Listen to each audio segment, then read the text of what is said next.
Good morning. Got my Brockton Rocks shirt on here, but you really can't see it. Brockton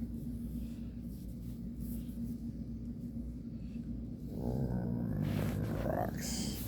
Anyway, this is the shirt I wear for chemo because I can unbutton it. It's like a blouse. So today's two big stories seem to be about a stolen dog who's been recovered. It's been going on for 2 days because apparently there are no earthquakes, wildfires, or atmospherical rivers going on right now, so it's very important about this dog.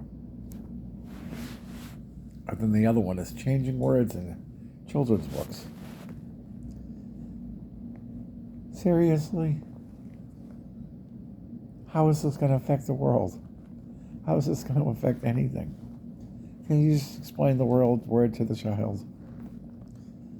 I remember when I was a kid, the big deal was Mark Twain books, because you know what word was in there.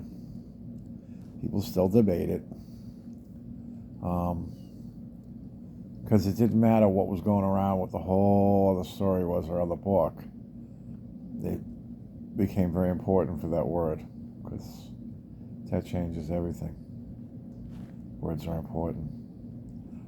But not one word in a 500-word novel. Seriously. Oh my God, I don't know about these people. I just hope they don't change anything in Dr. Seuss. You know.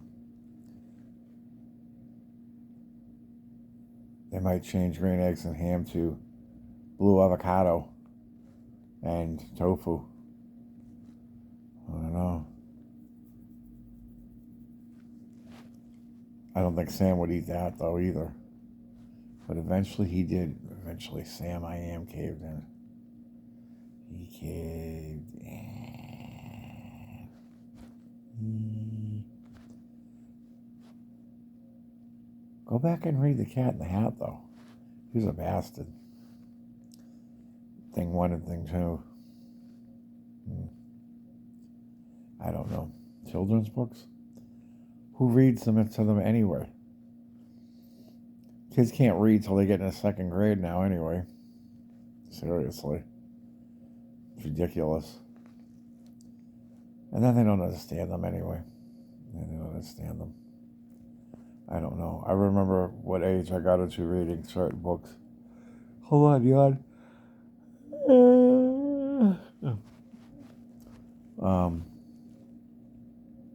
Anybody read Fahrenheit 451? That was all about burning books. The firemen burned books. I'm trying to think of whatever. I never read Catcher in the Rye. I think because people talked about it too much or something, so I have no idea what went on there. I don't. I usually read historical stuff. And I never try to read just one thing. I try to read something else that might dispute some of what was in the one book that I'm reading. Years ago, I read 3 biographies in a row. It was the John Adams biography, which is fantastic. There was one of Thomas Jefferson that came out at the same time, and Ben Franklin that came out at the same time. But the Adams book just blew them out of the water. They made an HBO special about it. Well, like a series about it, which was really good. But it's funny how there were things in the Adams and the Jefferson book that were opposite. It was like one book says, "Oh, they did this, they did that." Then you read the Jefferson one, it's like, wait a minute, what really happened? Who do you believe? The Franklin book, I've read a couple of them. They usually just talk about what a great guy he was, but he was like, he's like kind of a male whore. He had a definitely different life than people at that time had, or that we know of, because I think a lot more people live their lives differently and just lied about it, probably, and had an extra family or whatever. Allegedly, there's an extra family in my family. I say extra because I don't want to say secret, but if everybody knows about it, it's not a secret. You know, it's funny. They use secret in the news all the time. It's like, well, but you just told us all about it. Why was it a secret? It's like the word utopia or utopian. How it always seems to be an unrealistic view of something, like of the future, or something that you can't get to, or some kind of fantastic futuristic city or something like that, when in reality the meaning of the word means nowhere. I think it's a Greek word, and utopia means nowhere. Doesn't mean anything, just means nowhere. It's funny how we mess with words, you know. It can completely change the meaning, because if you say something over and over and over and over and over enough times, I don't know. I'm trying to think of something else to talk about, something less serious. I mean, there's so many things, but my mind, the way it works, it opens up on its own. You know, just like there's an opening right here that you can't see. It goes right down to my eyes, like this. See, and when it feels like it just cracks open. You know, and things come out. Many things that shouldn't probably be said, but no secrets. I'm very good at keeping your confidence. You don't have to tell me. Don't tell anybody. I assume. Don't tell anybody. Don't repeat it. I make a mistake once in a while. Who knows? I don't know why I do this. Still can't think of anything. Usually some of the funny things I think of is about my father, you know. Or I could tell you about my sister Kathy, who was like a walking, talking accident scene. You know, they make fun of me about how many times I've been to the hospital, but my sister should never have been allowed on a bicycle in her life. We had a blackout one time, and she decided to ride somebody's bike down the hill. And as she went down the hill, we lost sight of her, and it was just darkness. And then all of a sudden, you just hear this big bang, bang, clang. And she rode the bike right into somebody's car. Right, just mashed into it. But when she came back, her elbow was screwed up, her arm was screwed up. She has arms that look like human chicken wings anyway. But she had this dime-shaped, like scrape on her arm. Like, took all the skin off of it. It was like more than pink. It was like, you know, like raw steak, but it was only the size of a dime. You know, I don't know, because we couldn't see if she like flipped over or whatever, but she did crash head on to the bike. Another time, I think she broke her arm rolling out of bed, which apparently is something that runs in the family because I do it. And I don't know why, but I just roll out, and then somehow in the middle of falling, I wake up. Right before I smash onto the floor. I don't know, it's crazy. Last year, we were up in Vermont, and I did a Bob Saget. You know, I never believed the explanation of how that poor guy died. But we got into this motel, and the bed was kind of higher off the floor. So I decided to do a little hoppity and thing. And when I did, I cracked the back of my head against a solid wood headboard. This headboard had to been, I don't know, the width of the bed, so I don't know, 8 feet, and like 8 feet high, and had like decorative panels or whatever in it. And I cut my head in the edge of one of those panels and cracked my head. And I just remember laying there being a little bit dizzy, thinking, wow, this is how he really died. Poor guy. How messed up is that? Then on top of that, like later on that night, I rolled out of the bed, which like I said was higher than normal. I don't know, 12, 16 feet off the floor or something. And I fell down in an awkward space. And hit some part of my behind, and oh my God, it hurt for days. It hurt for it hurt for days. Then when we're up in Vermont, let me talk about Vermont. Vermont is beautiful, but apparently after you move up there, you have to become a weirdo. Like, I know not everybody gets me or gets my humor.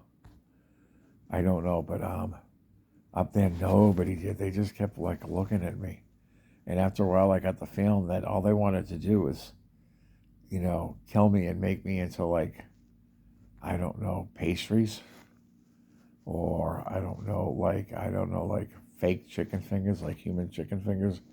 They're strange. They're all strange. They go up there for a different life. Like they leave New York and they leave whatever state they're in, the social areas, and then they go up there and they all seem like they're all like ready to snap at any second. Like they have no sense of humor. I remember we went into this restaurant to get a pizza because they said they had the biggest pizza oven in town, and or the biggest oven in town, and it was a pizza oven, okay. And we walk in there, and we get a large pizza, and the guy goes, "We don't make pizza here." So I see him sliding things in and out of a pizza oven, and like all kinds of things that you would normally put in a pizza oven, but it's like this big ceramic clay or whatever pizza oven would take up a whole room, and they're like, "But that's a pizza oven, so we don't make pizza here." I you could see the flame inside. It was like coal fired or something. I don't know, but it's like, but we don't make pizza here. The supermarkets up in this town were, I felt like, were like from 1965, but brand new. That was just the weirdest thing. Everything was new, but it was designed like it was like 8 registers, and there was a cashier at every one. Definitely 1965, not nowadays. What is the point in stores having 20 registers when they can only hire 2 people to do it? But they can have 3 people in the self checkout aisle resetting your cash register that screws up for no apparent reason. And I did say to a kid before, I said, would it make more sense if you guys were actually on registers instead of standing there? And he said, no, no. He didn't see the logic in that. They stand around mostly. They don't do anything. Your register screws up. They pass a plastic card over it. Then they go back to their phones in the corner. But it wouldn't make more sense for them actually to be working a register. I've come to the conclusion. It's not the world. It's me. It's me. It's me. It's me. I don't understand anything. Everything is messed up to me. Nothing makes sense. I have no logic. I've been told I'm illogical before, but no. But anyway, huh. Well, I can't think of anything else right now. Maybe tomorrow I will. I don't know. It's 10 years since the marathon bombing, they said in the news. They kind of like knocked me off a little bit. I'm like thinking it can't be 10, but it is. So much happened 10 years ago. Besides that, so much happened in the year. A year.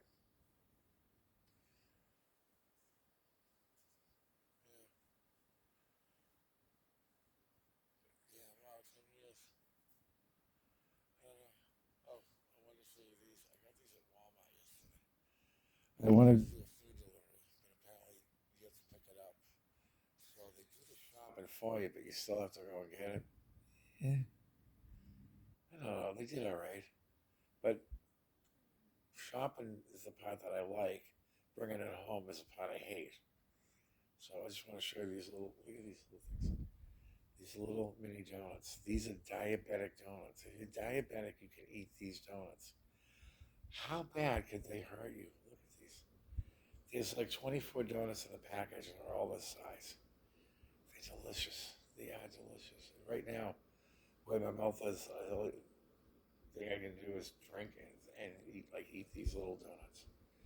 Does anyone remember on Saturday Night Live, John Belushi did a commercial, a fake commercial? He was he was going to compete in the Olympics. They showed him running and just doing different things and his little round self. And he says, "How do I train?" He goes, "I eat these little chocolate donuts." And he just proceeds to mow on a box of little chocolate donuts. And it was so hilarious. It was so funny. I hope I don't get sued for saying his name. Donuts. From diabetic donuts. How bad could they be?